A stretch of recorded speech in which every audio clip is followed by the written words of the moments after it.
Hey guys, how you going? It's Sue from Smarting Coaching. Today I want to talk a little bit about fear. Oh, the old fear monster, hey? Man, have I let that rule most of my 53 years of my life. Man, did I. It would cause me to sit on the sidelines when really all I wanted to do was be in the ring.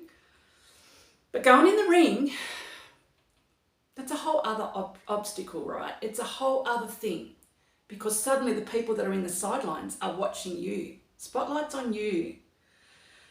Sometimes not all the people that are watching you want you to succeed. Sometimes all the people that are watching you don't get what you're doing. Sometimes there are a lot of things that could go wrong and hence the fear. So I just want to start this by talking about something that happened to me when I was life coach training. The company that I trained with happened to have an event over where I was living.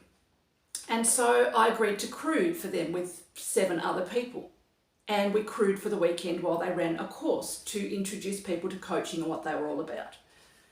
Learned some really great things. It was brilliant to be on the other side and to see all the stuff that happens behind the scenes.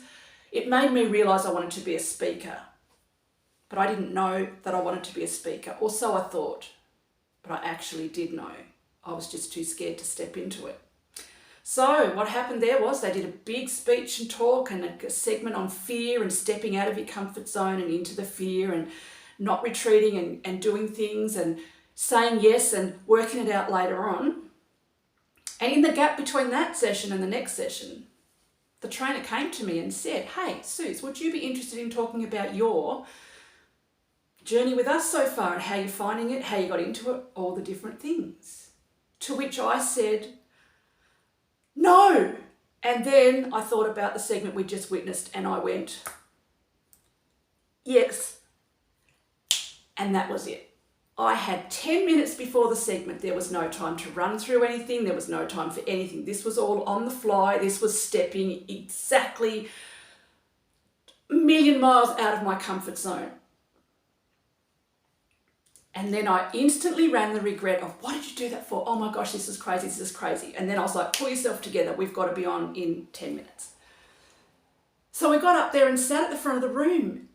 And it was the most amazing thing ever because I just was able to be me in that room of people there was probably 60 or 80 people in the room that I'd gotten to know over the weekend that we were running. So it wasn't like they were all necessarily strangers.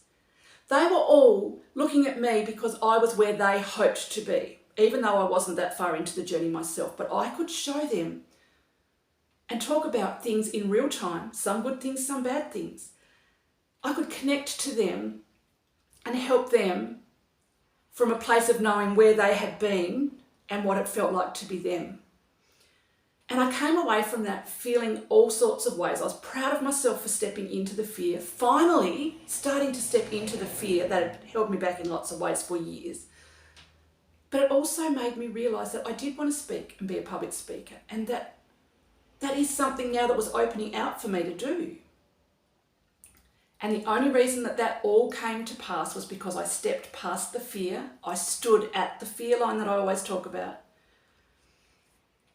I stood there in the uncomfortableness. I actually stepped forward off the cliff not knowing if someone was going to catch me, if my wings were going to open, if my parachute would open, whatever metaphor you want to use.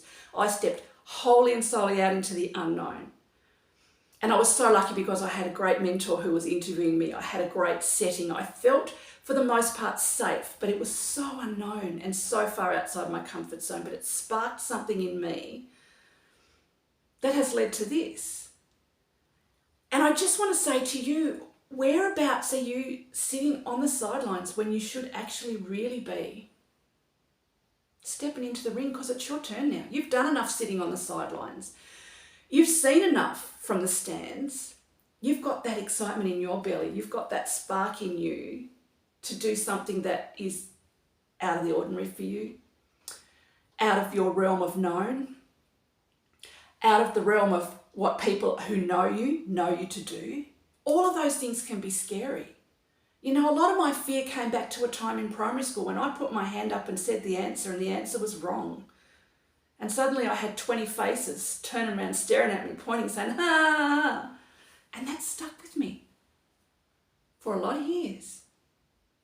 Now, a lot of people got things wrong in the classroom, and that happened to everyone. It wasn't a personal thing to me, but I've kept that. I've held that on.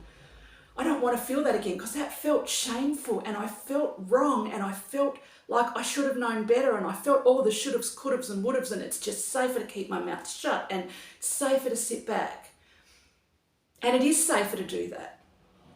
But you don't grow, and it's not fun, and you get that little, that's when you want what other people have, and you start picking at them and poking at them because you're too frightened to step out and do it. It makes you feel better if you can put your energy to that. Oh, who do they think they are?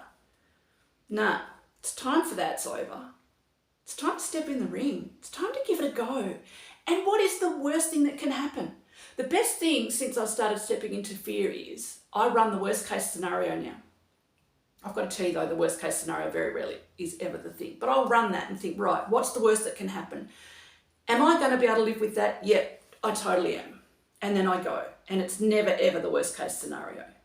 And even if things have failed for me, they have always led to something else. So I just want to encourage you. It's time to get in the ring with whatever it is you've been wanting to do. It mightn't be something in the public space or out in the open or whatever, but it may just be something really small to you that's going to make a huge difference to the spark in you, to the joy that you feel in your life. It's going to make you feel that satisfaction that you can't get anywhere else. It's going to bring you into alignment. It's going to help you to feel like yourself. Is this you? I'm here to encourage you. It's going to be okay. Give it a go. What's the worst thing that can happen? Name that worst thing, get comfortable with it. Rightio, I hope that was helpful for anyone out there today who is like me and feels the fear and just stands and stands and stands, and before you know it, it's 2 years, 5 years, 10 years. Don't die wondering. At least you'll know one way or the other. And like I said, the things that haven't gone as well for me have led into things that I could not even believe. So thank you for spending time with me.